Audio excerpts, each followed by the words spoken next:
Hello and welcome to Wrestleopinionated. This is our weekly show all about the great shows of AEW. We are your hosts. I am Morg, and this is... Feeling the effects, Matt Strange, and this is... Muir. Muir. Oh dear. Jesus. In case you can't guess... He's returning to... Go on. Go on. He's returning to his natural state. He's got stolen valor from dads. If you're ever around him, he makes loads of grumbly noises and stuff. He's returning to sleepy winter bear Muir, basically. I think it's probably just as much... Pay-per-views are hard for me, boys, okay? He was up pretty much all the way through the whole thing, but more on that later. Tomorrow. Tomorrow. Take control, Morg. Yes, for in case you can't guess, we stayed up last night and we watched Full Gear pay-per-view. Our review of that will be out. Will be recorded the day after this. This is being recorded on Sunday, the 8th of November. And we'll record our Full Gear, and hopefully it will be out the day after, if not the same day. All in all, good show. I think that's as much of a review as we'll give it now. Yeah? Yeah, I had a good time. The hangover is kicking me a bit, but I had a good time. It always explains a good time. So this might be the first time you've listened to our show, and as such, you would need to know that the way we review things is we have a tier list. This is how we give reviews for BTE on a whole, Dark overall, and the individual matches of Dynamite. And Mr. Strange will now explain our tier list. I'm not throwing any funk on it because I'm a little bit... I was ill-prepared this morning for my my work. So, tier list. You may know it from computer games. Internet channels taking it up now. It comes from Japanese computer games and the Japanese school system. It's an alphabetical code, a bit like school grades. We start with our lowest rank, which we go to anyway, unless we're screaming something sarcastically. D. A D is a bad match. It is a match you've not had fun with. There's no point to it. You've played on your phone and you won't remember it tomorrow. Hopefully, normally there's not many of these.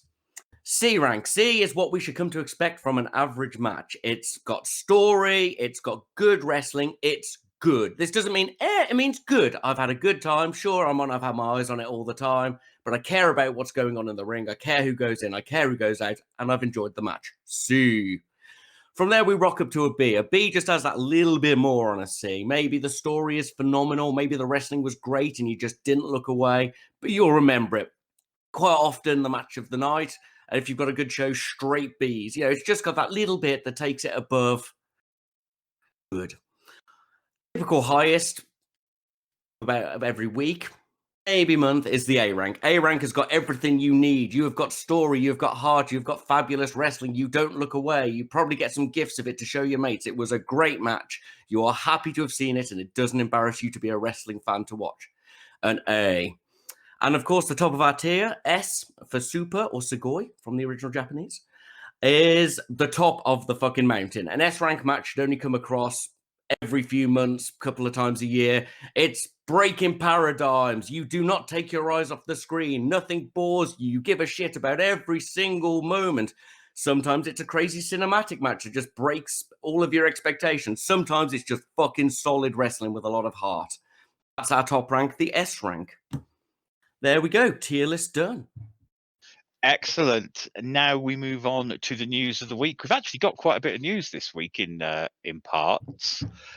I'll kick it off with, so Matt Jackson is apparently legitimately injured. This ankle injury that they have worked into the story. I don't know whether that's so that he could work a little lighter on it or whatever reason, but apparently he has torn an MCL and has a thinning ACL, I believe. I'm not very up on the bits of... ACL's what took Statlander out for like knees, a year. mate. So. Knees. Click, click. The easiest way to explain it is your knees in peril. Following on from that, Mr. Strange, do you want to take the next bit? Yeah, why not? Even though I missed that part of the meeting, I do have notes. As we got announced at the end of the show, even though he doesn't know when he'll use it, Cody Rhodes actually has his full name. He is Rhodes again. He doesn't know if he'll use it, but maybe he will soon. Good though. I've been bitching about this for quite some time. The fact he couldn't get his surname, so it's really nice to actually. One of those silly things, you know. It's his Petty fucking name. things, you Yeah, know. exactly. Vince. What's next? I believe the next two pieces were pieces that Mr. Muir gave me. Well, the reason we have the Young Bucks versus Private Party on this show was because Scorpio Sky had come into contact with people that had been tested positive for COVID, so that's why we didn't have him versus Sean Spears on this show that we're going to review shortly. I feel like I've been denied my chance to see two of my favorite wrestlers because of this goddamn disease Moving again. on to my favorite. Again. The reason Pac isn't on the show anymore is not because they can't get him out of the UK. They could get him out. It's just it would be nearly impossible to get him back every so often to like get him home. So they've just basically left him at home and said, "No, mate, don't ruin your life just to be on the TV show." Oh wow, really? I didn't know that. Yeah, I found out the other day. Miss him, but that's nice. It's nice, but I'd rather see Pac, you know. But I'd rather just move to America, Pac. You know.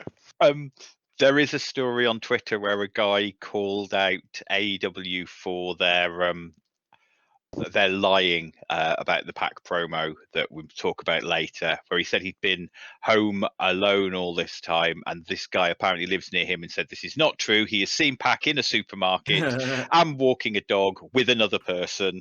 So somebody at AEW obviously needs to get fired. For bad information. Jeez, I hope someone gets fired for this. It struck me as funny. And the last piece of news is quite an important one for us.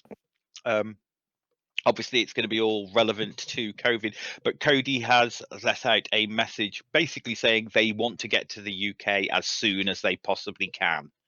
Thank God, even though it's probably going to be in fucking London. But yeah, I imagine they'll probably be London, Birmingham. I imagine they'll do all the areas.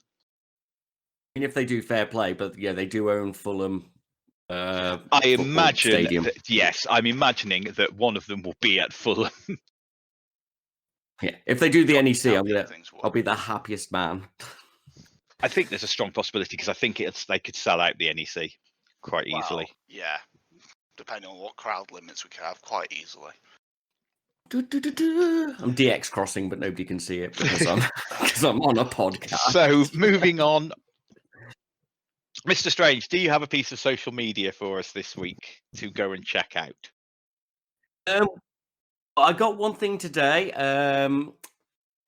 If you go on social media currently, you will learn a lot about what happened at Full Gear, which is arguably better than anything I could put forward. There are certain wrestlers have become very popular on social media all of a sudden, shall we say, without spoiling anything.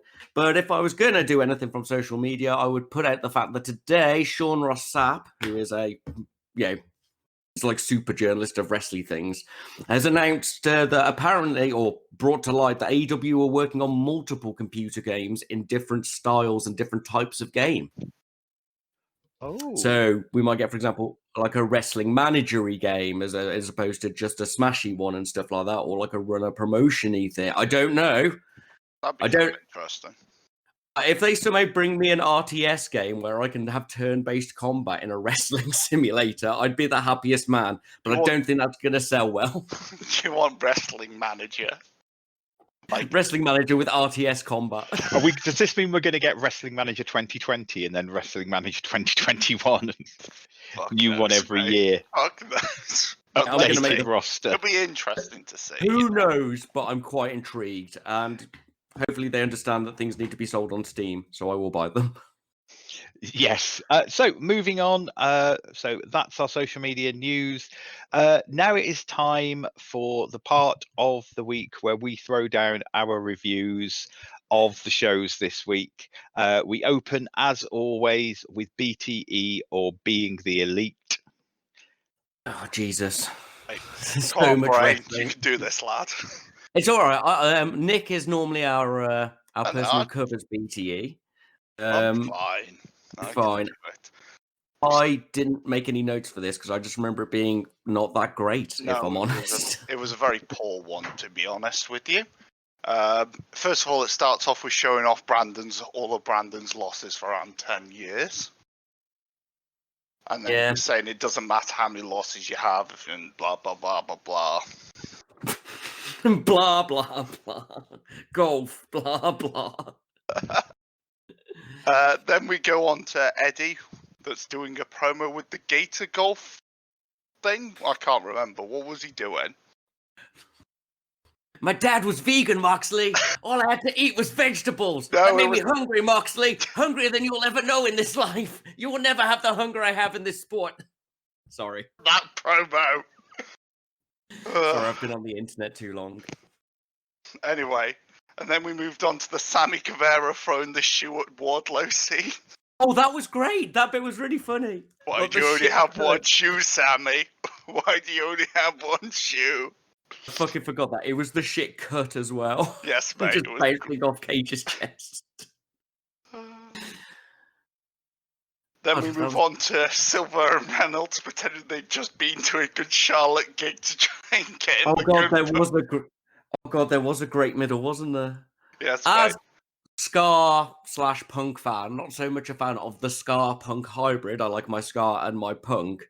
I do have a special little ball of hatred in my soul for Good Charlotte that burns quite hard, and I have a feeling that's why they chose them, because they're one of those divisive bands. Yeah, exactly, and it's quite clearly not the sort of like alt punky stuff that Darby listens to. So it was perfect. It was like the normiest choice to throw in. I loved it. It was great. It was a great scene.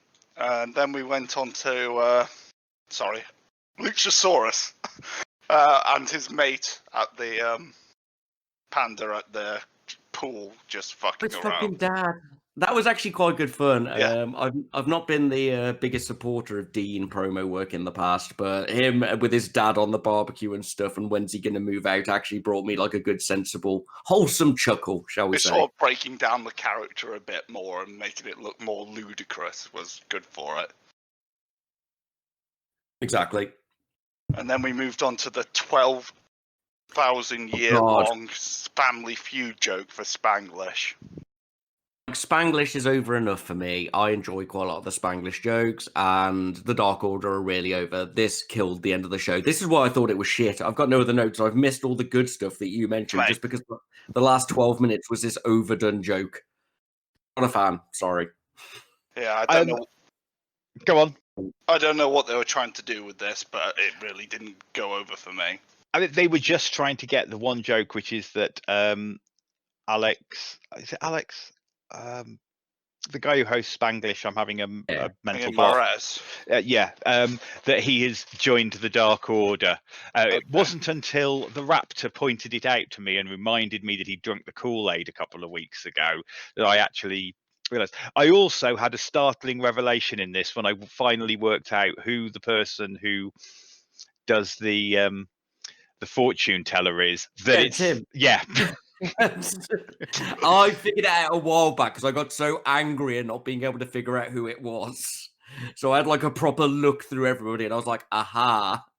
Yeah, I worked it out on this. Yeah, fair. I mean, it was solid. Continuity and joke idea, fine. 12 minutes just ruined it, basically. It was just so long. Yeah, went on too long. Meh, I'd say you can skip this BTE. And some good bits, but with the amount of AEW product that there is out this week, you could probably miss this one. 1, 2, 3. How long was the pay-per-view? It started at 1, finished at 5, so that was 4 hours. 4 hours. That's 9 hours of wrestling this week, excluding BTE. Jesus. Yeah, and that's just if you watch AEW. God, thank God. Oh yeah, good point. I have also fit in like 2 hours of Kagetsu matches this week. That's not hard work though. So No. moving on from one thing that adds to a lot of wrestling in a week to something else that adds to our amount of wrestling we watch in a week, and Dark. Right, this is where I have to take the lead, isn't it? Are we doing Dark 1 then Dark 2? How Yes. Dark 1 then Dark 2. We'll do I'm Dark on 1 then Dark 2. now. Right, cool. Brace myself. I do have quite a lot of notes because I actually watch all of this. I'm going to start with a bit of props, actually. I was a little bit annoyed when I heard Anthony Ogogo on the comms, and I shit-talked him quite a bit last week, but he was actually a lot better in this one, to be fair. He seemed to have got on with a better pace and such like. And our first match was the Ultimate Chess Piece versus Darby Allin.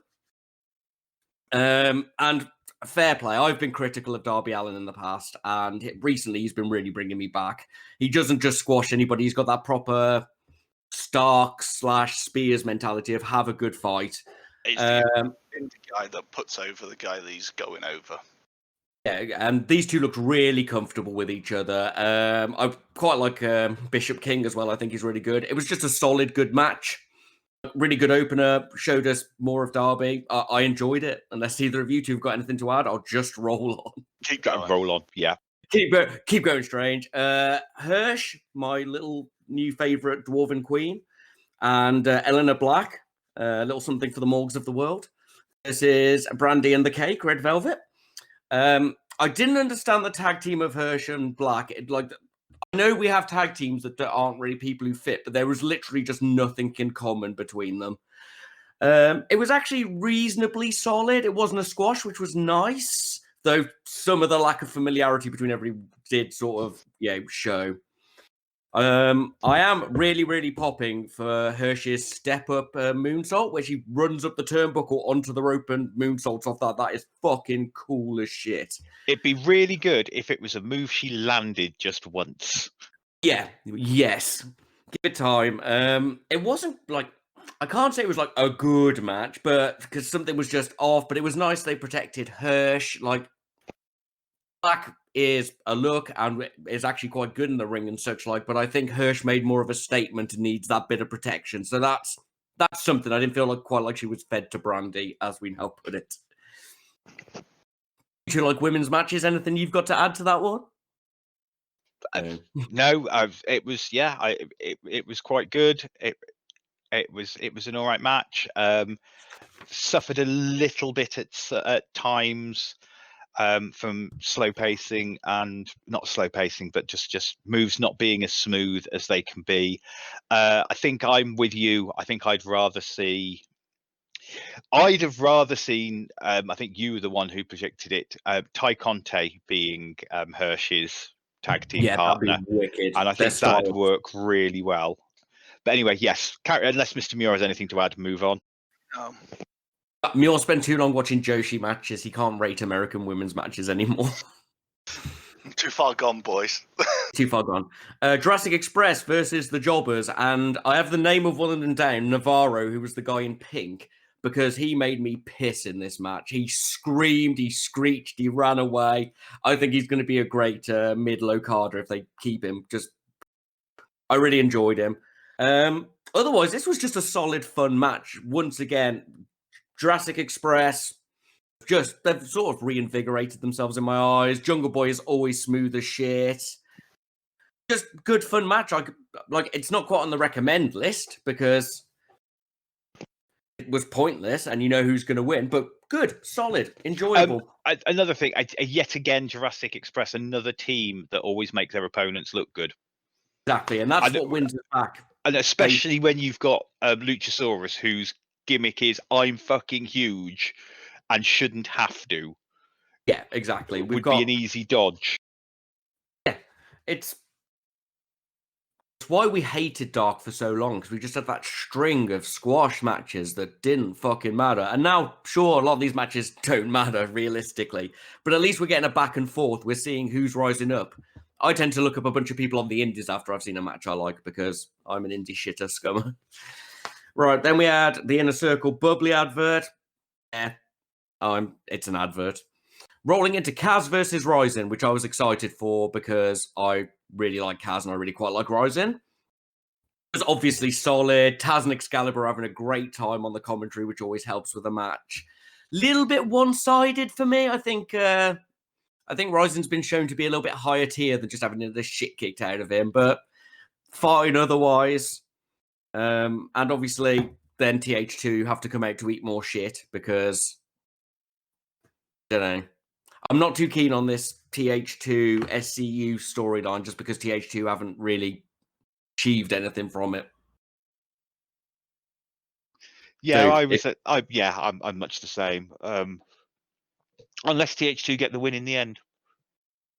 Yeah, we'll have to see where it goes. We've got a little bit of something for that for Dark 2, but we'll keep an eye. And I'm enjoying Kaz having the rise because I think Kaz is a very good wrestler. But yeah, you can't continuously fight and beat the same people. Sutra versus Starks. My opening thing, which is a joke for nerds who might know us, is Sutra looks like one of the dudes from the Vipers and the Barbarians, and it just made me laugh. Yeah, with his little eyeliner and his half. Legion of Doom guy. Yeah, doesn't he? It made me properly laugh. I was like, oh, it's the guy from the Vipers. Once again, just Starks, solid match. Never a squash. Lets the guy get some stuff in. Him stopping to kiss the lady's hand at the ringside made me laugh.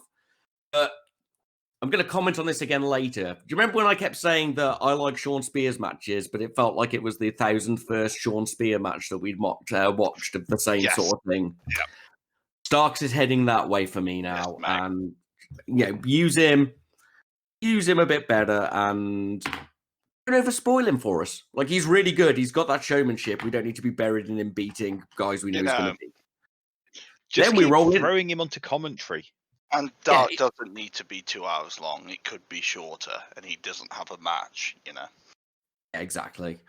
Then we have one of the matches I didn't instantly know the winners for. Like, I had high expectations of who the winners would be, but it was actually quite a good match. It's Maluta and Chamberlain versus the Hollywood Blondes, who aren't called the Hollywood Blondes. It's Griff Garrison and Brian Pillman Jr.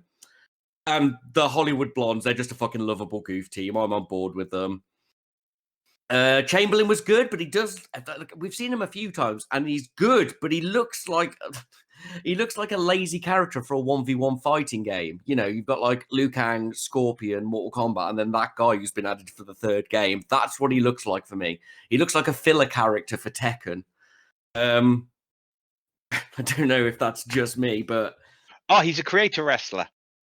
Exactly. He's exactly a creator wrestler. He's great in the ring, but actually really good in the ring. And this was a good creative match. I got to see a lot of different interactions. I got a lot of creative moving. We got to see them actually having tag team moves, so we can see that they're a proper tag team now. It was good. This was a good match. It's not on my recommend list, but it was a good match. And then Lance fucking comes out and kicks fuck out of everybody, and I'm actually quite liking this new Lance they're doing. The chokeslam into back-breaking DDT was fucking cool. Here, Lance learning from Jake, which we'll have more on later in the episode, is working really well for Lance. But in this first one he did, I don't know if you guys picked up on it, there was a lot of rhyming in it, and it crossed that level from... Lots a lot of rhyming in every single one of them, though. Yeah.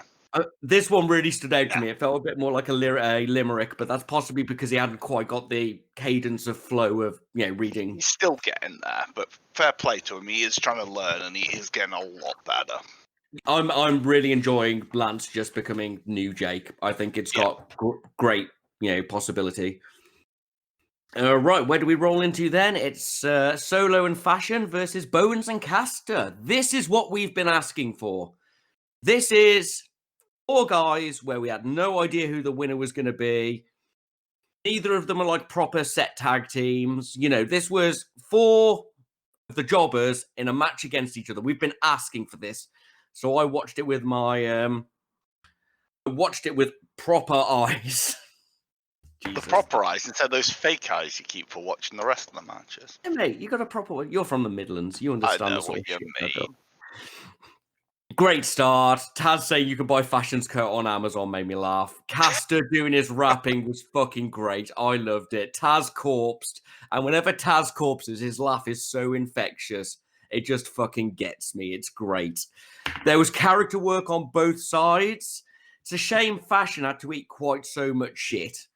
I think they wanted to protect Solo, who is a bit more over, a little bit better, shall we say. But otherwise, this was a really good, solid match. A little bit too one-sided for me, but Bowens is fucking beast shape. That boy looks and moves like a proper fighter. Caster's a good little bit of comedy that went with him. So yeah, the match could have been better and less one-sided, but I'm really happy it happened. I'm really glad this was a thing. A match that wasn't predetermined, like, obviously what it's going to be. Yeah, exactly. You can see who's going to rise up. I think the rapping of Asta is immense. I enjoy some it's old not the school best true rapping core. you see this week, but We're not talking about the anime about rappers I discovered whilst drunk. Don't worry more. anyway, let's carry on. Good match.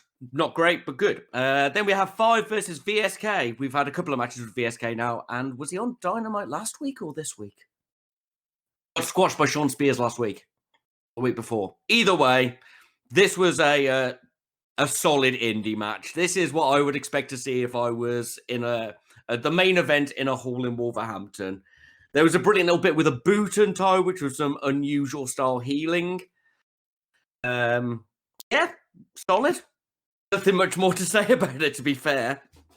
Squash for, not even a squash, a solid match for 5.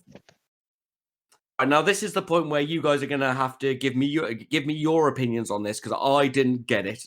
The Avalon promo. Okay, yeah, go on. Yep. I have 3 notes, which are please not Vicky, please, I hate it, and lol what. So, what did you boys think of the Avalon promo? It's a new character. They're repackaging Avalon. He's not going to be stuck with the librarian gimmick anymore. They're obviously going for the Lothario gimmick. He's lost lever, so I think that was part of it. Is he ever a fake librarian because he can't read in character? So He did say that, and he hates being a librarian. Yeah, well, it was always part of the joke, wasn't it? It was the fact that Tony Khan said, "Oh, we could have some librarians," and they just made a bit of a joke about it. I think it's probably going to be better for him to play. It's a better character. I think with his dorky way of doing things and actually not being very good at it, I think will come across. It was a very obvious setup to what they're doing. I don't think the promo itself was brilliant, but I'm happy to wait and see where it goes. And I think now he can get a win. He'll probably get a win on possibly on next week's Dark. I hope so. He's really good. Like, he's a really good wrestler, but he is tiny he and skinny. deserve better than this librarian gimmick, but it's been good fun having him do it. So us over eventually. We decided we liked it after a bit. All right, Butcher and the Blade versus Jersey Muscle. I had high hopes for Indie Power.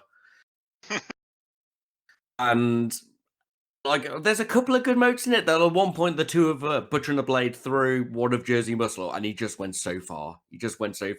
Blade has increased in Big Dad energy, and I will never not laugh when I see Butcher's crossbody. It's so massive. He's so big, and he goes so sideways. But otherwise, the match was meh. I don't have anything to realistically add to this, unless you guys thought it was a surprise, amazing hit. It's all right. It's a dark match. It's a dark match. My next comment is just "oh cool nightmare people." So if you guys want to expand on that. No. Right, D3 versus Hobbs. I miss Hobbs having matches. Now that he just does 2.5 second squashes every time. Yeah. Yeah. And then the Kel Surprise, the most. What happened? Oh look, Team Taz beat him up, and Darby play play that same song again, guys. Yeah. Bored of it, basically. Sorry, guys. Make a Does any- decision what you're doing. Either Yeah. join him and Darby up, or join them up. And it's got even more complicated now, but more on that tomorrow.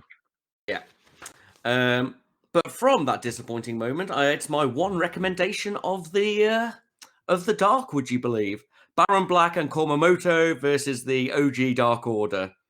I had a fucking great time in this match. This was a blessed indie match. Uno backing off when Kumamoto got into the ring because he's so massive. Dark Order fucking putting him over like shit. Baron Black's really good. It was fun. Kumamoto looked like a beast. Grayson doing the fucking nightfall onto Kumamoto and then like having to crawl across the ring because he fucked his leg. Wicked. I loved every second of this match and I knew who the winners were going to be. If there's any shit talking to be done about it, you guys are going to have to do it because I loved it.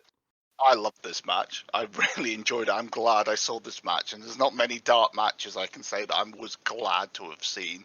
Like they're all good generally, but it's just 2 hours of wrestling. When you listen back to our show, a match recommendation list. Stu Grayson's still the most underrated wrestler in my opinion. Ah, yeah, he's fantastic. Wicked. Watch this match, audience. Watch this match. It was cool. And then we roll into 14 and Colt versus some more jobbers. I really enjoyed seeing Colt actually sort of bonding with the Dark Order and carrying Silver around and stuff. This was a solid, fun match. Don't really have a lot else to say with it. If I wasn't upset that the previous match rolled into this one. I was like, no, this is quite a nice little cool down. Once again, indie fun match. Just not as great as the previous one, to be fair. Yeah. We can't expect every match to be that good, so it's. Then we had Jobber versus Kylan King. I should have wrote that last his name down. I've not even got. I've written fine, and at least Kylan got a win, and some jokes about Roman Reigns coming to take the other woman away because he's a tribal chief now. I still think that's a little bit racist, but never mind about that. That's a different. I think it's okay because he's been with all of his family, so I think it's one of those things that's kind of okay. Right, okay. It if that makes sense. Yes, it's okay because of it's become part of his gimmick, and it's in a I'll wait and see. I know Vince isn't the most socially aware of people. Is that the best way Aware to of put it? people, I think. No, So. well, he's probably crying into I his know Vince cornflakes isn't this morning. people. Yeah, truth. Either way, match was fine. At least Kylan got a wing. Oh God, it's the last 2 matches. Thank God. Thank God. And it's Dark 2, baby. All right, Chaos Project versus Private Party. Luther's getting better with some of the people. It was solid. I didn't care. I was at this morning watch if people can't tell. It's Private Party. I've seen a lot of Private Party guys. And yeah, they have re-won me after I got quite critical of them for a while. But I don't care. And replace Luther with Seidel. And give him Kumamoto. That's my booking of the day. And the last match. And then we wrote the last match of Dark 1 is Sammy versus Lee Johnson. Solid enough. Johnson got some good taunting in. Sammy doesn't squash people. He's put him over reasonable enough. Wasn't as good as Dark Order versus Kumamoto and Baron Black. It was fine. It was a fine Sammy match versus Lee Johnson. And Lee Johnson does look like he's increasing in power level. I didn't care. Yeah. I know you've got to give Sammy a match before the pay-per-view, but yeah. But that's the entirety of Dark 1. And if I was to give Dark 1 an overall rank, I would give it a C. I think overall all the wrestling in there was good and solid, and I didn't realistically hate any of the matches. Just didn't need them. I just don't need that much wrestling. I don't know. So watch the Kumamoto Dark Order one, and then roll definitely in. watch that match. It's great. So Morg, take back control. Moving on from one load of stuff we didn't need to another. So this week we had Extra Dark on Friday before the pay-per-view, which of course we all watched on Friday before the pay-per-view and didn't speed watch this morning. Definitely not. Bold of you to assume some of us got up in time to watch that. You said at the start of this you were up at 10. I went straight back to sleep. Carry on. God. Right, So, okay. Let me Extra repower. dark. Go on, Morg. Extra dark. We open with Tesha Price, who I've written down as Fisher Price, versus Ariel Monroe, Swole. This was actually a good match. Like, we've been critical of Swole before. Her skill level seems to have wavered in areas, and Tesha Price, no idea who she was. And she was solid, and it was obvious her and Swole knew each other and knew how to fight each other. Yeah, it was just good, solid. They knew each other. One of Swole's better matches, weirdly, and she finished it with this brutal Texas Cloverleaf. Like, this was a good match. That's I know great you to hear. should watch it. What did you think, Morg? Yeah, pretty much. I think you've summed it up. Yeah, this was really good. It was nice to see Swole coming into her own a little more. I liked Tesha Price. Fisher Price. Yeah. Tesha So Price. yeah, and it's nice to see a good women's match. Yeah, it is. The rare magical thing. Then we rolled into Seidel versus Christopher Daniels, which was obviously smooth and solid. I really like Seidel's technical rolly style. Christopher Daniels is obviously great, but I just didn't care. I've got some burnout. And then TH2 came out for the distraction on Christopher Daniels, tying back into their plot. And then Seidel looked a bit sad. I was kind of hoping that they were in with Seidel and maybe they'd make TH3. I don't know. You know, yeah, it was all right. Good, technically, just completely unnecessary, sadly. Unless anybody's got anything to add to that one, I'll just roll through. Carry on. Cutler versus Nakazawa. I didn't even write. Oh no, I know who won. Jesus, I only watched this morning. I'm not the biggest fan. I'm not the biggest fan of Nakazawa's comedy matches. Sometimes they really please me, sometimes they don't. But Taz's love of Nakazawa, This is the biggest mark for Nakazawa. I love it. His enthusiasm makes me like the matches more. I don't know, something about Taz's laugh is really infectious to me. The match was fine, but uninspired. Cutler won, just so you know, Nick. No, I saw it on the pay-per-view results. Remember? Yeah, there you go. So Cutler now has 2 wins. My God. Ooh. We roll into a Kaz promo, which is good. It's just Kaz being a grumpy old man saying he's one of the best wrestlers there. I agree. Although his style doesn't work with everything. I'm not sure how Kaz doing this promo about being a great wrestler is going to tie into the TH2 plot with the... I don't know where this plot is going because they've already defeated TH2. So, and Kaz is now talking about the big leagues, where he rightfully deserves a run. But who knows? Then we've got Griff Garrison versus Ariel Emidar or something. I'm not a person who is a big purveyor. Like, I'm not a big shouter of some people are too small to be wrestlers. You know, I think everybody has their place. And you can get a lot of good matches with small. Hell, I recommend Chuck Taylor versus Swoggle as a match. You know, I'm a big Rey Mysterio fan, and he's a little fella. I watch Joshi's, but the smallest of John Silver. Yeah, John Silver, but the fucking scale difference between these two men was ludicrous. It is ludicrous. I've seen the picture of them standing next to each other, and it's just like, okay. I don't want to be a Jim Cornette, but come on now. Yeah. And the match was a bit meh. And I like Griff, and I like his cheeky smile, and I think he's going to go far, but meh. Then Lance and Jay came out and did Lance things. Did Lance things at Lance times. It gave Griff a little push because Jake told him to get out the ring because Lance is coming down. He went and stood up to Lance. Then he got Lance, and Lance did some poetry. It was a little bit long. A little bit long, this one, so I made a coffee midway through. Yeah, I get you. When I got back. But Lance is learning, and I said it literally like 15 minutes ago. Yeah, let's keep moving. Mega Jake too, please. Now I want to talk about this because okay. tomorrow we're going to talk about the Lance promo, and I said last night that I thought that was the best Lance promo. Oh yeah, his But pay-per-view promo was I fantastic. actually think this one, where he spoke softer, might be on the ledge to go with it, because Really? the thing I criticised him for last night was he wasn't old school Jake the Snake. You couldn't see what he'd been learning off Jake, that very, very soft. And in this one, he was very, very soft. And I just mainly want to comment on it now, so that when I rave about how great the promo, how much I enjoyed the promo tomorrow, is that you can remind me that I really enjoyed this one as well. And I'm now unsure as to which I think was my favourite promo. Good I'm going to have he's to go getting back and over listen with you to it because you better. used to not like him. Yeah. He's doing promos and things.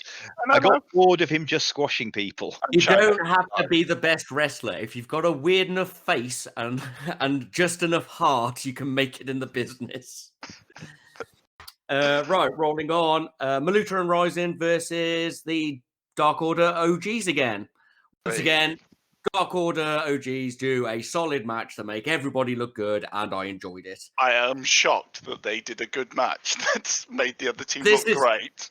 Like I said about Starks earlier, this is arguably the 101st match of this, and it wasn't as good as the Komamoto Baron Black one. So they always put people over. Go on, Morg. The issue that Dark Order have is they're too good at comedy. Yeah, they are, and it's actually hurting them, because those two should really be in that top level. It's the same as Private Party. I think as long not as Private Party, happy, sorry. No, I completely agree with you.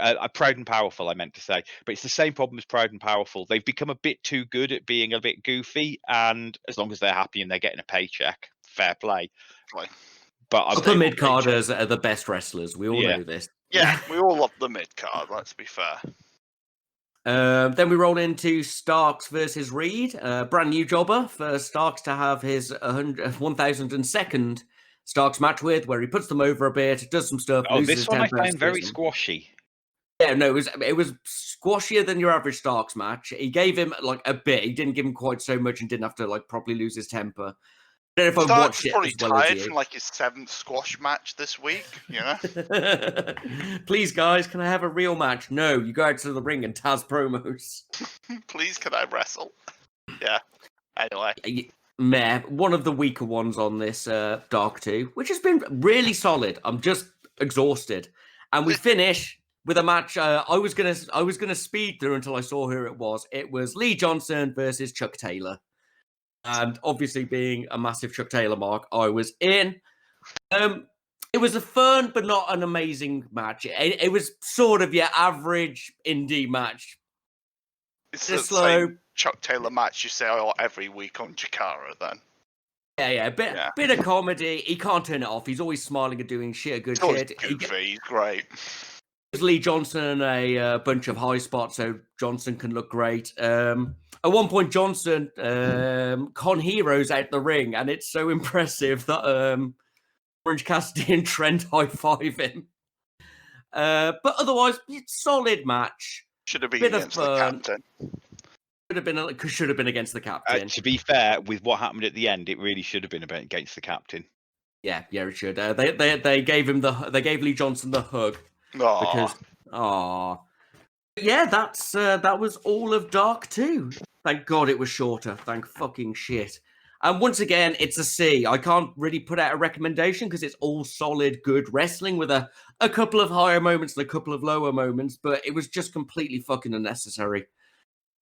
And Dark matches are apparently what is shown after the show when you see them live. Imagine. I don't think these ones are. So we've talked about Dark before, and I was thinking today when I was watching these, the Bravalon story worked really well. Give us some Dark storylines. I mean, that's arguably what the Kaz SCU TH2 thing is, but they've already won it. Yeah. Can't go back and tell the story after you've already beaten them. If I get a Max Caster and Anthony Bowen storyline of them like trying to take out the other jobbery people, I'll be very pleased. Hey, them rising up against the Hollywood Blondes or something, give it to me. The Guns have just graduated to Dynamite, so it's time. me a tag team story between those two teams. And you've got to get these people over, and you've got to get them able to promo and stuff, because you're going to have a second show, apparently, or another hour of wrestling somewhere. So, you know. Give me the second show, at least then there'll be more story. So moving on to Dynamite, and this week's Dynamite opens with an Inner Circle and MJF promo. What did you think of the promo? Did you give it a score?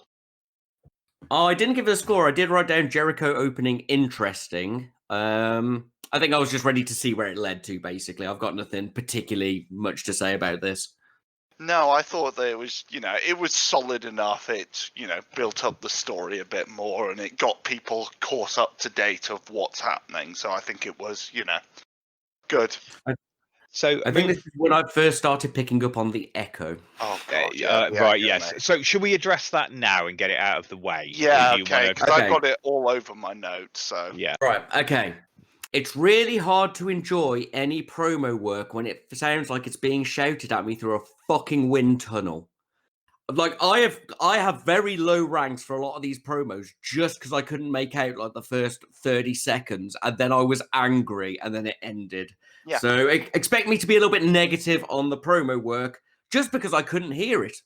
But there's I'm not going to apologize for their production values, lowering their product, basically. Yeah, as someone that does work in the industry that deals with lots of these sort of issues, it's really easy to fix and not expensive to, not have echoing equipment. Only send us an email. Muir can hook you up. So we have Excalibur, JR, Schiavone, and Jericho on commentary, and we open with MJF and Wardlow versus Sammy, Guevara, and Ortiz. MJF wins with the salt of the earth. What did you think of the match? What score did you give it? God, this was a great babyface turn for Sammy, wasn't it? This match had a solid start. And then Ortiz got a really long stomp in the corner, and it was all through the corner camera. And I'm not going to lie, I got a little bored near the beginning of it. It wasn't as smooth as I would have liked. Everything just sort of felt a bit off. Now, that's not to say these performers aren't solid and they're great performers, but you know. It was fine but uninspiring. I honestly think the match would have just been better as MJF versus Sammy. I think that would have given us a better, more solid ring match. Mate. I think they don't want to push that. Yeah, but I gave it a C because nothing was bad and I didn't hate it. And we had story and heart. It's got a reason and they're all good, but it didn't sell any better with me, shall we say. It's hard because I really like a lot of the wrestlers in this, and I think Sammy's performance was at least a B, but I really do think it was a C match. It just felt so throwaway. Morg, can you save our opinions of this match? Go on, buddy. Right, okay, so Stardom. Right, okay, he's dead. No, we'll roll on. Let's carry on. Can you hear me? Yes, yeah, he's back. He's back. Okay. Don't worry, don't worry, audience. Cool. Right. Your opinion on Sammy and Ortiz versus MJF and Wardlow, please. Okay. Sorry about that. My mic's decided to lock up. It's okay. So this was one of my two matches of the night. Really? This is relative. Okay. Oof. Yeah. C/B. Which means in our system, it is still a C. It was just a high C. I enjoyed it. There was lots of stuff going on. There was some good moves. It wasn't brilliant, but yeah, that's it. I watched it and I enjoyed it. I agree with what you say about Sammy. I think they're holding back the Sammy, what they're going to do with Sammy. They haven't gone the route we expected. We'll talk more about that tomorrow. If there's anything else to add, I would say moving on. Yeah, good enough, but could have been better. The Kenny promo. So yes, then we had a Kenny Omega promo. I love this. Apart from the echo, I fucking love this. My note is I love Bell End Kenny, and him saying this is the one where he said he thought he'd be fighting Wardlow in the final, isn't it? Fucking just burying Hangman. I fucking love it. I love it. The echo is killing me. I'm not going to labor this on everything, so I'm going to let you two decide this because it really angered me. But I love Bell End Kenny, and I think it's great to show people what the cleaner is, not this badass cool Peter person that people think he is. Just a twat. He's just a bit of an what's the word? Where you just pedantic twat, where he'll just pick up on the minor things and just be a dick to you about them. You know? I just love it. I think he's great. I gave it a B, this. Yeah, so removing the sound issues. Yes, that's what we're doing for all of these. Yeah, removing the sound issues. I'm with Muir. I've really enjoyed this. This is going to be, I think, a bit of a reoccurring for me and Muir for the promos today. Yeah, we discussed this yesterday in the production meeting. Yeah, it was a good promo.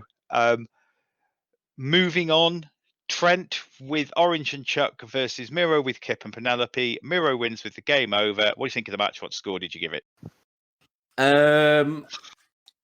Right, let's go. Mate. Trent disrespected with his commercial break entry. How dare they? Technically fine. I do feel a bit like Trent has been depowered or Miro is overpowered. I need to be shown which is which because Trent is the first person he's had a proper match with, and we know Trent can go like 1v1 with Kenny for a long time. Yeah, he's one of the top ones. It's slowed down a lot during the next commercial break in picture-in-picture. I think that's a picture-in-picture thing, to be fair. But yeah, no, I expect it to slow down, but I don't expect to be bored. It did get fairer and better post that commercial break, though. It picked up and the pace increased. I need to know what Miro is. Is he just a cage? Is he a lion? Yeah, where are we on the stompy sort of scale? I need to see this character. I've not seen enough of it. I've not seen enough of his character to call it, to be fair. But I think he's better as a face. He's more really lovable. Liked it when he came out at the start. It looked like he was just in some shit sandals and shit like joggers, and he was like this ultimate gamer. And I was like, yes, that is an ultimate gamer wearing like 10-pound trousers or whatever. Then I realized he's wearing like Gucci and bollocks like that. So I was like, oh, I don't care about this character now. We did have story going in, like the Trent video packaging was actually a really good little thing for them to put through, and I like the Trent slip for the finish. Yeah, actually quite really well done. If that was a botch, that was a fantastic save by Miro to make it not look bad. Yeah, I'm not sure Trent should have tapped, but you've got to get Miro's finisher over, so I'm not going to hang on that too much. Overall, it was a C for me again. It started a bit slow, then it picked up for the end. I don't know. It feels a bit weird, like this could have been booked a bit longer with student versus master sort of thing. Yeah, exactly. It felt like they threw the match together where they had a perfect opportunity to build something a little bit more. And if I want to be harsh, it's starting to feel like the only one in Best Friend that has stats anymore is OC. They seem to have just taken the stats away from the Best Friends. Oh my god, Orange Cassidy is one of Tony Schiavone's vampire brides. He is leeching the strength away. Oh god, he is. Shit, son. You're our resident Rusev fan, Morg. What did you think of this? It was a C. Where I'm jaded. It was a C. Not jaded. It just wasn't good. It was good. It was fine. I'm going to say it again. Miro should not have come in as a heel. He should be a monster, and he should be a monster face, and we should be having Miro versus Lance. I agree with you, but there's nobody for a monster face to defeat or come be the savior of the storyline. Well, there is Lance. There's no heel. There is Lance, and there is forgetting all the people have lost, because wins and losses don't matter. It's there is people. It should be people like Cage and Lance. I agree with you. They should be those characters. Very much. Lance. I think I would have been much happier if you turned Kip and Miro instead of trying to stick with we need to keep them heels. They're all quite likable, Yeah. Kip's Yeah. very pretty, so's Penelope. It's not difficult to turn them face. Really There's isn't. no heels. Heel. There's no heels. Look, we can bitch about this all the time. The Let's match be was a clear, C. It was It was a fine. C. Yeah. Yeah, moving on. We Yeah. had Hangman interview. I Hangman really drinks. liked this interview. I think that this is one of the few times that JR has actually been worth his paycheck. I think he did really well here, and it actually felt like a real interview. JR sit-down leave it with you interviews are boys again. fairly legendary. It's what made Mick Foley was a JR sit-down interview. This is what you want him for. Thought it was really good, and I really Yeah. enjoyed it. And the part that Hangman was trying to bluster that he was like really, ready for all of this, and then obviously the cracks started to appear as the interview went on longer. I thought was really good. I enjoyed this. Yeah, I'm letting you boys rank it. worked really well because of Hangman. High C, maybe High a C. B. I think, yeah, it was really I'm dropping it to a good. C through production values. There Okay. we go. I'm making the decision. I will be that person because Then once we again, had- I couldn't enjoy it. Young Bucks FTR video package. It was all right from my opinion. You guys? I assumed they were saying good things about them all. C above. Yeah. I don't even think we should rank it realistic. Yeah. It's just a video. Do you have anything to say, Muir? No. Then following on from that, we had a Team Taz promo. I can actually hear this. It was nice. They are a fabulous looking team. I did write down I can't wait for Darby to come out. Starks is gold. Cage is their only weak promo, and he doesn't really need to speak, does he? He just gets to stand there and look like a wall. I enjoy every Team Taz moment. So this is my positivity about promos today. I like them. I like the storyline of why haven't we got a match sort of thing. I thought it was good, but Weren't they meant to interfere? I can't remember if they did. I drank a lot last night. More on that tomorrow. what when we rewatch the pay-per-view. Moving on, Private Party versus Young Bucks. Young Bucks win with the BTE trigger. I'll leave it there. What do you think of the match? What score did you give the match? Right, what have I actually got written down here? Let's have a look. Oh, Muir, you're going to have to go first. I've got to understand this.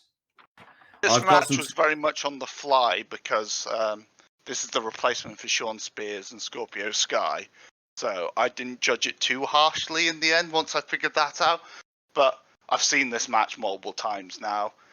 I liked with the finish how they sort of played up all the other finishes they had in these matches because they were just the different versions of their finish and how they countered them of what happened in the previous encounters between them. But yeah, it was okay.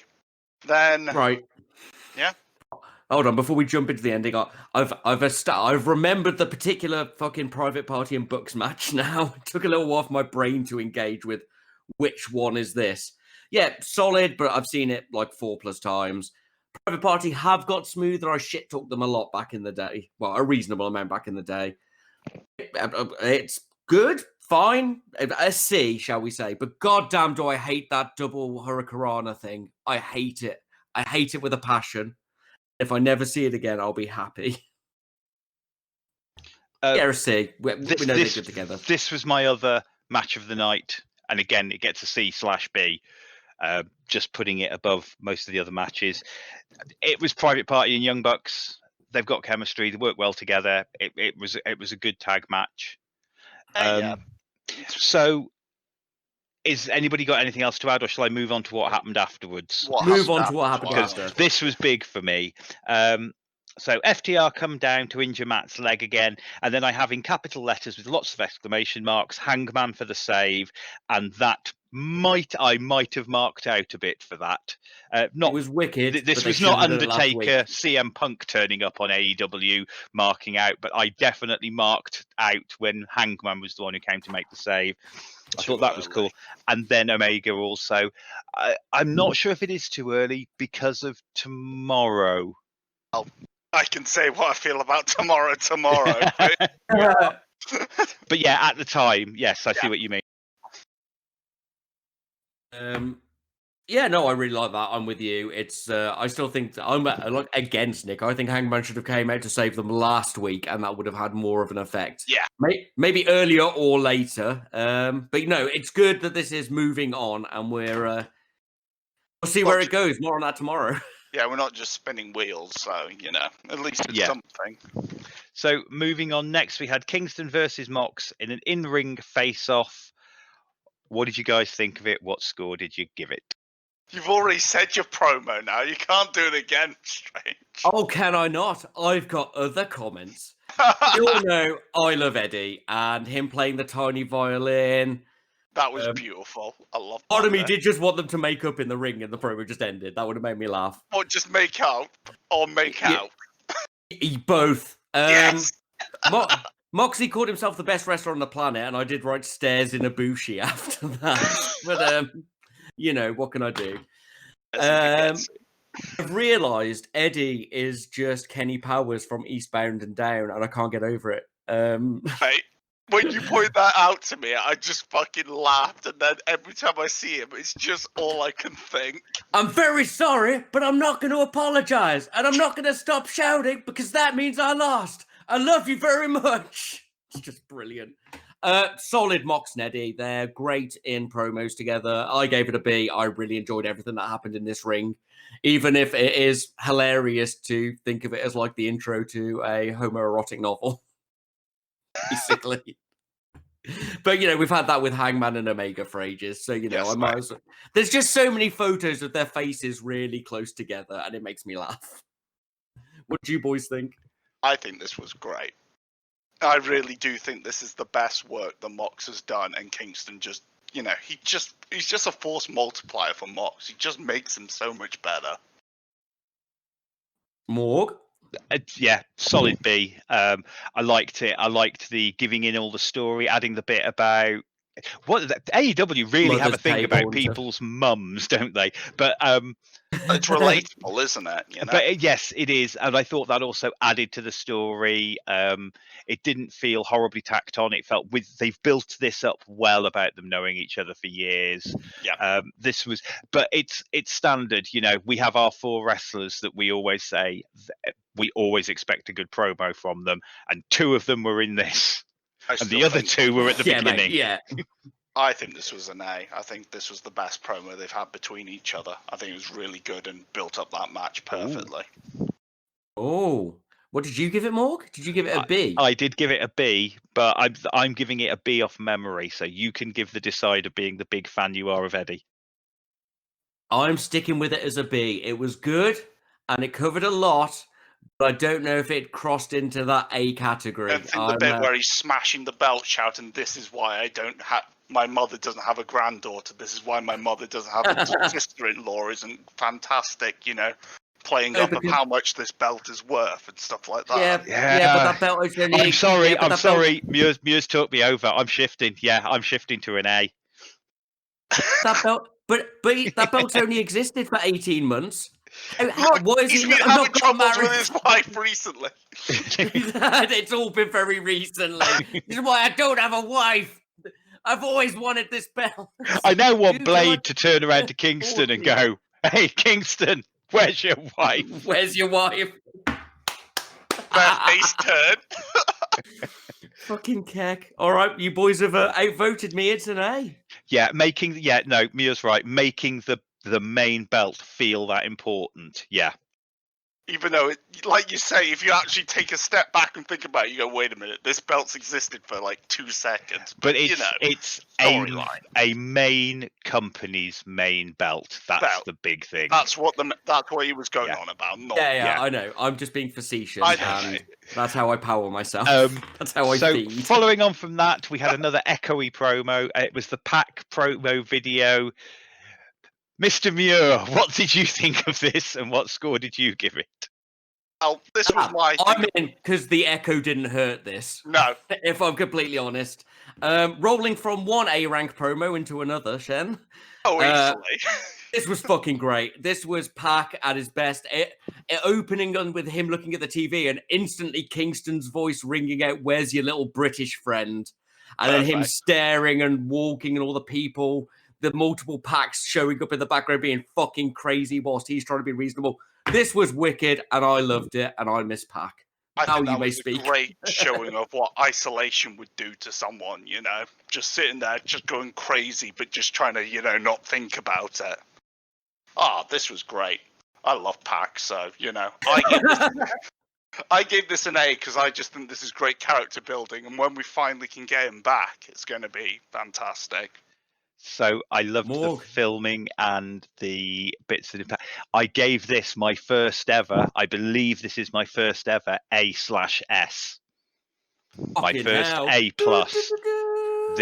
This was a cracking video package. It reminded you who he was, reminded you who his character was, but still left everything up in the air so he could come back as a badass face or just come back as his usual heel self. Yep. Yeah, he can go anyway. This was really good. And I liked the filming. I was a bit of a sucker for this one, I think. It was just fucking solid. It's getting an A between us, but let's be honest, we're that hyped Pac and made me remember everything about him in one little delicious. I'll move on to someone I didn't rate so well. So after that, we had a Natural Nightmares promo. Yay, Natural Nightmares. I have even no notes about this at all. I can't even scream about it anymore. I have like 7 words, thank God, and the bunny is laughing like Naga the Serpent, who is a character from an old anime. Don't worry, nerds. Yeah. It's just Elizabeth stealing Macho Man's credit cards when she left him in WCW. Like, if I was evil and my missus went off with another dude, but when it's okay, I maxed out your credit cards, I'd still be pretty upset. I'm not Yeah, gonna I lie. still wouldn't just be like... just saying. Yeah, I think we should just move past this completely irrelevant. Yeah. Moving on to Red Velvet with Brandy versus Nyla Rose with Vicky Guerrero. Even get an entrance, boys. Press that. Yeah. So I'm just going to say it now. I gave this D squash. What did you guys think?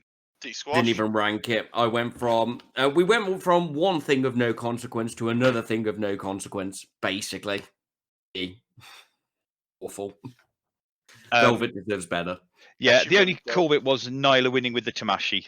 That was it. Jericho was trying so hard to get this over. Bless him. Bless Jericho on commentary. He was trying his best. So moving on from that, we moved to a Kenny and Hangman video package. Again, it was a video package, so it was mainly just a recap of what's been going on. Did you guys give it any kind of rating? I have a note on this because I was actually enjoying this and getting into it, and then the echo came in halfway through. Of course it did. Started like halfway through the video, and I lost my shit. So I didn't rank it. I haven't got an opinion on it, but the Hangman sad music video afterwards made me piss, basically. The Cinderella song. Yeah, it's fucking great. That video is fucking great. I'm very impressed you knew the Cinderella that was the band. That was the best thing about it for me, was the fact they used that song, and that song is such a good song to use for as an old hair metal fan. Yeah, and it just fits in perfectly with what the storyline is from Hangman's perspective, you know? And I just think it's really good. It built up their match really well, so yeah. Guys, this ranking is going to be fucking hilarious at the end, just so you know. Following on from this, we had a quick advert for a pint of the black stuff. Yeah. Amazing. Darby Allin promo, back to Darby Allin Guinness promos. What did you guys think? What score did you give it? Loved it. This is what I wanted from my Derby. No shitty celebrities, no fucking wanky stunt or I mean, there was a wanky stunt, but it was dressed up in his mask stuff thing that he was doing.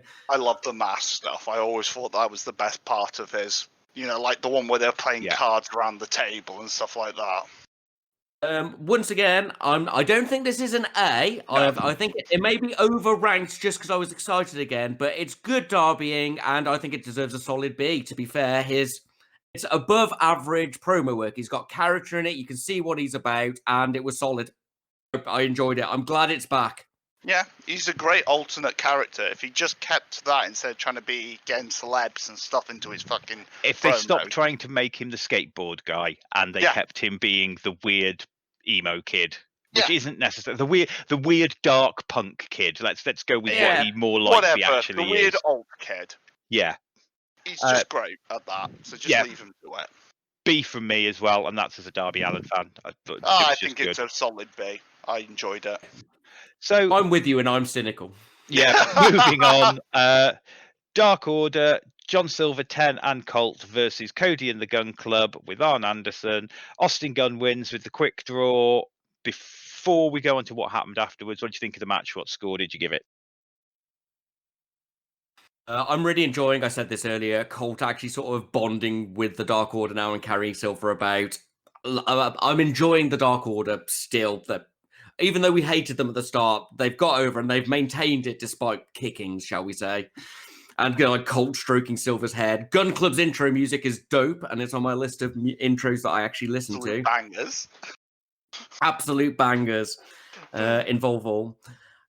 Dio ate quite a lot of shit in this before the break. They got a bit of a comeback after the break. Yeah.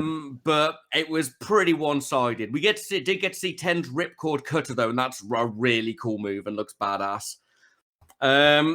Once again, fine but uninspired. The quick draw is ace. Cody did nothing.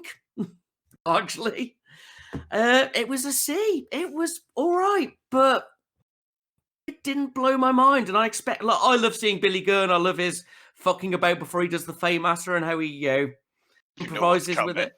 You know what's coming, or when he just nods and stuff. And I love the Guns, but I just a little bit too one-sided. And I also don't think the Guns are Dynamite characters as they are. I think they're great indie shitters. And I think they should have built them up. They could have given them a whole campaign against the Dark Order or whatever. You know. But fine, just one-sided. I gave it a very low C to D because I just thought it was a pointless squash that really did nothing. My rank is down as C again, I suppose. So it's a low C from me. Okay, C then. Yeah, fair enough. I was just like, what the fuck was the point of this as your final match of before your pay-per-view? That was my main reasoning for it. Yeah. So moving on from that, we then had Cody promo to Darby before we move on to what happened after the show. The Cody promo to Darby. What did you think of this? I will say now, I really enjoyed this promo. I thought it was really cool. It was a Cody. Yeah, it put over Darby like nothing. You know, it was great. Healy a little bit, solid Codying. Yeah, good. But things like that, why people like Cody. Yeah, and then after the show, we had another promo with Cody where he turned completely babyface, just instantly, and basically told us. But I mean, to be fair, this was properly after the show as well. We just got to see it because so you're allowed to get away with that. You know, almost. This is the shit they used to show on Dark, and I've missed it. I've missed Cody speaking to the crowd. Cody has his name back. And he's no longer Cody and will now be referred to as Cody Rhodes. More on that tomorrow. Oh, no. He said his name is Cody Rhodes. He's got his surname back, but he doesn't know when he'll use it, is what he specifically said. Yeah, more on that. More on that tomorrow. Subtle. So, overall, Mr. Strange, what is our score for the show? Hey, we've got a fucking weird one here. This has blown my ranking system out the water. All the matches were not great. All the matches we've got on matches, C. 6 C's and a D. Yeah. And on promos, we've got 2 A's and 2 B's and a lot of heart. Wrestling was fine, but I think it's a C. Like, I love a good promo, and I think a good promo can make or break a storyline, a show and a storyline, but the wrestling just didn't keep up with the storytelling, especially not for your show before a pay-per-view. Now, this is what I was about to say. Let me cut across here, because I was literally just about to say, as it's the show before a pay-per-view, yes, you want to show stuff, but you don't want to give away too much. Were the promos, which we've ranked higher, actually more important to get you to buy the pay-per-view? I'd say yes, Are you but talking them into the seats? Yeah, but you also want to show me into the seats. Like, if Sammy has a mediocre match and it's like, Sammy will be fighting again this weekend, I'm going to go, I don't and? really care about Sammy. Look how bad he did in that match. Well, he didn't, but you know what I mean. Yeah, no, like, everything was solid. I think we're looking at a high C. I don't think the promo games can take it up to quite being a B, because there was so much more wrestling than promos. Yes, I think it was a C show. I just wondered what your opinion on that.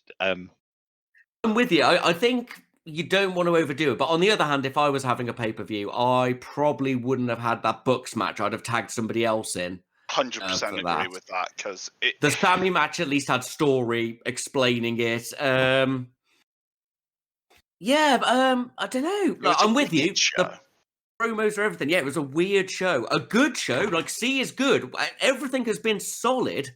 It's just lacked that little something. And the promos polish it, and the promos were great. I left this this show positive and interested in the future. Interested in the pay-per-view, but a little bit... was with those matches. Yeah. Yeah, and yeah, we've seen Dark Order 100% defeated now. So yeah, well, you know, they're a dark team. So there you go. That's our review of the week. Pretty much C's across the board. But B's to A's in promos. I meant for the shows, BTE Dark, Extra Dark, and Dynamite. Pretty much C's yeah, good across point. And BTE probably skip the end bit when you get to Spanglish, unless you really want to watch one. Just watch the beginning. Watch the beginning and the end of it, just so you get the joke. So this would be the section when normally we would be answering any questions that people had sent in to us. Unfortunately, this week we have no questions, unless either of you have something. Nope, dry week for me. Okay, so if you want to send us anything, please send it to wrestleopinionated@gmail.com, WrestleOP on Facebook, or WrestleOP1 on Twitter. Now, again, this would be the section where we would sometimes have a rant of the week, or we do, but there's been a lot of wrestling this week, and we've got a lot to get on. So we're just going to move straight on to our weekly little chat about something that Mr. Muir has come up with for us to chat about. So, Mr. Muir, over to you. So this one could either go on for 15 seconds or 30 minutes. Best/favourite finishers. I've got fucking notes. I'm armed. Exactly. So you guys can go first, or you can let me rant. You go rant away. Pure cinematic glory. There is no better finisher than in a Sacrifice to the Gods match from Lucha Underground when Matanza hits not Gift of the Tour Gods. of the Islands. Tour of the Islands on you.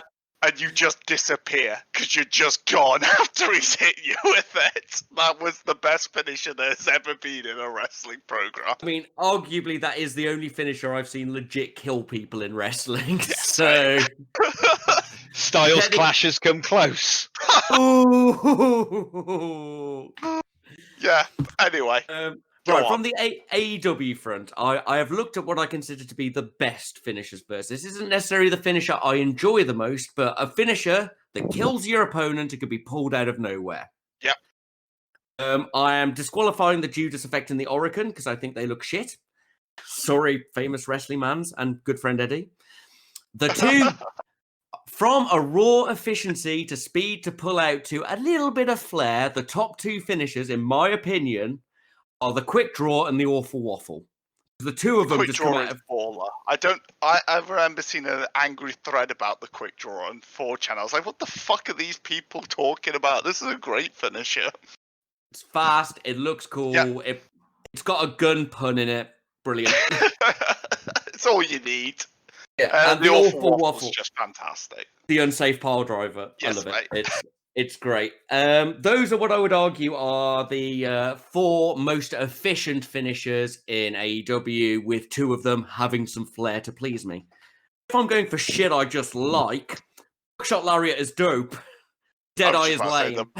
I hate the Deadeye, but the Buckshot Lariat makes me fucking pop every time he pulls it off. I don't know why, but I'm just a mark for that move.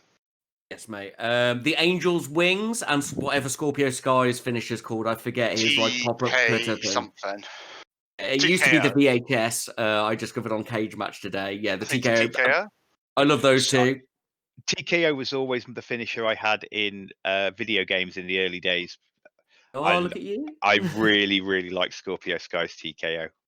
So good. Well, He gets he's so great at high. everything, you know. From a personal level, I'm putting in the Penta Driver. I love his sit down under the leg Michinoku slam It's thing he so does. smooth and it's so It's safe so for that controlled. move. Yeah, Yeah. but properly under the leg, it drops, it suits him. And I'm gonna now I've thought about it. It might not be his finisher. I'm throwing in that middle rope sling blade he's doing. It's cool as shit, and I pop like anything. But if I had to go for my favorite finisher, back in the day when I picked one for computer games, it was always the choke slam because I like playing over the top large people. I think it's just got to be a Liger bomb. I love Liger bombs. So good. They're so good. I mean, I know it's just a flashier sit-down power bomb, but it's beautiful. And it's named after... beautiful. There it is. And it's named after Liger. Yeah. Pax, Osprey, Ibushi. It's just anything where you go down with them looks ace. So that's sort of my list. I might interrupt you guys whilst you're talking, obviously. So what do you think? I would like to bring up Utami's torture rack power bomb in Stardom. I fucking love that move. She gets you up in the torture rack, and then she puts you into a proper, really nice sit-out power bomb, and it's just fucking great. Well, she had a good teacher, didn't she? Okay. Yeah. So my favourite finishers are finishers that can come out of nowhere. So I'm going to have to give a call to Orton's RKO. It's great. Just because the stunner. And I was about to say the Stone Cold Stunner. That kick went, and you popped the second he did that kick. Oh, every time. I felt like I shouldn't pick the Stunner just because it's such a classic. It's like it is one of the RKO and the Stunner are memes in the real world. You know, they're things you can joke about, and normal people who don't watch wrestling will probably have seen something about it. So, you're right. Yeah. So my favorite finisher, I've already said, is the TKO. It's always been one of my favorite finishes. I think it looks fantastic, and I'm so glad that Scorpio Sky's doing it. I even like the F5 and the F10 because it's a variation on that theme. I do like a silly finisher occasionally. I like many other people will pop for the people's elbow or something with a daft setup that's just complete. I still don't like the Judas effect. Nobody likes the Judas effect, but at least Eddie has come in with a worse finisher. Eddie. When he does it well, I like the paradigm shift. When it's done well and it doesn't just look like a DDT. What, when he gets the proper extensions on it? Yeah. That's the thing. He's got a New Japan finisher where he either has the little short one where he gets it off and it may kill you, or he's got the full on I've got you in the proper version of it and you're dead. Let me tell you the difference between a running Rainmaker and a standing Rainmaker and the full unwind Rainmaker, because the other two aren't technically his finisher. Exactly that, but you know what I mean. Yeah. Out of all of the DDTs I like, the paradigm shift's weirdly one of the lowest, and the DDT used to be like my finisher that I would do on kids in school when we were wrestling. We've got fucking step up tornado DDTs, we've got pop up round the world DDTs, we've got fucking top turnbuckle jumping Orange Cassidy DDTs. I know it's meant to be a brawly thing. The DDT? Sorry, is the Destino class of the DDT? It's technically a reverse DDT, yeah. Yeah. The backflipping reverse DDT. I'd like to give a quick shout out though to the Tamashi, because I do honestly believe that when Shida runs at you and knees you in the face like that, will probably knock you out. For the V trigger. I was about to move. Well, I was about to move on to the V trigger, and the most protected finisher in wrestling, only ever been kicked out of by one person. And I think you have to give a shout to the One-Winged Angel, because he hits the One-Winged Angel, it's over. Yeah, no, completely. I mean, that's just good business work. That's how to build your finisher, to be completely honest. Yeah. Make sure it is protected. I wonder about we're going to have to see it kicked out of again at some point, surely. There's no way he's going to make it through forever with only Ibushi and the power of love saving him. It's possible he will. Yeah, true. I think Hangman will kick out of it when he wins the title off Kenny. That's what I'm assuming too. That's think how Kenny- I would set it up, but it depends what Kenny wants to do. I think Kenny will give that to Hangman. I They're do mates too. anyway. It's a great looking finisher, though. Lovely setup, little bit of drama, and I'm a sucker for it because of the name, to be honest. Because it's Sephiroth from You Final Fantasy fucking VII. Yeah, and being a big Final Fantasy VII fan, yeah, I am. I've always been a sucker for that move. It's the reason I became a fan of Kenny originally before I knew who he was. You Mark. Yeah, it was me and the Raptor. Our friend said, "You do know his finish is called the One-Winged Angel." Well, I know he's really good. I'm now going to have to watch his matches. I'm waiting for a guy to come out with a finisher called the Blood Omen or the Legacy of Kain. Then it's on. The full Nosgoth. What else do I like? Dark Souls. The Ashen one. The Raziel. They kick off the ledge. The kick off the ledge. The ultimate Dark Souls finisher. Me fannying people. That's going to be my finisher when this new computer game comes out. I am going to now make it so I do the shittest tiny kick to knock people off ledges, and that will be my finisher in my hardcore style. That's going to be my finisher, actually, after the Seven Valley Driver. I love Death Valley Drivers, though. I'm really glad that Scorpio Sky's got the TKO so I can have my finisher when we get this game. Nerds love computer games. Look at us So, go. Any other finishes you want to give a shout out to before we wrap up the show? Death Valley Drivers, they're cool as shit. Destino, it's got the biggest pop ever in wrestling. And Nick brought it up, so I didn't have to. What, bigger than the greatest finisher of all time, the People's? No, I can't. I can't keep my face straight and say it. Macho Man's elbow drop. Oh, Macho Man's elbow drop. No, actually, we talked about the classic women's wrestlers and talk about elbow drops. Kairi Sane's elbow drop. She does have a fantastic Macho Man. Fucking phenomenal. Renowned for it. Yeah. It's the height. I remember back in the day us talking about high flyers. I mean, talking, well back and talking about when high flyers was kind of, I'm not going to say just starting, but you know what I mean? When we were watching during the Attitude Era and we were watching some old stuff. And I remember watching a Macho Man match and turning to my friends and watching it going, you never realise just how much height he gets on that elbow drop, do you? Yes, mate. It's massive. He could do everything. We all know my secret love of Macho Man breaks out every now and then. He says as he sits here in his Macho Man t-shirt talking about Macho Man. I fucking love him. I love him so much.